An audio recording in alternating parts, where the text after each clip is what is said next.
So today we're going to talk about the isolated danger symbol. This symbol is a special active symbol on the ENC chart.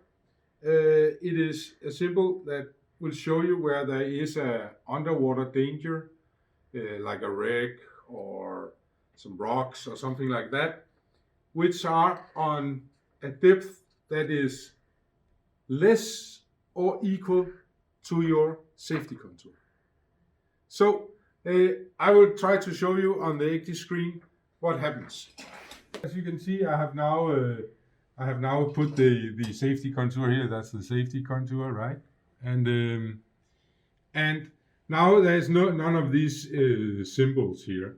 So I will just to show you what happens, I will just set up the. Now I'll put the safety contour just to show you. But let's say we had a safety contour of.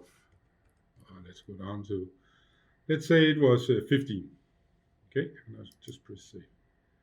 So now I'll just close the window so you can see. If you look up here, you can see on this picture here. See, we have them here. See, and you have the safety contour here.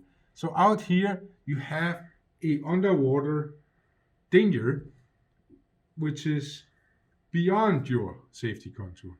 So this is what this symbol means, that it will pose a danger to you because it's outside your safety contour, which is actually your boundary for safety, right? So this is what the symbol are used for. You can also, if you want to, it's also used in another way on the ACDIS. If, let's see, you have it here in your chart display, you can actually put them on here also, but then it means, then you will also see the let's see if we can see any, you will also see them when they're inside the safety contour. So the meaning of this symbol is that to show you underwater dangers which pose a danger to your navigation outside your safety contour. So this was all for today. Thank you very much for all your questions that you sent me. It is really, really great, and it gives me great ideas for future videos. So please take care of yourself and see you next time.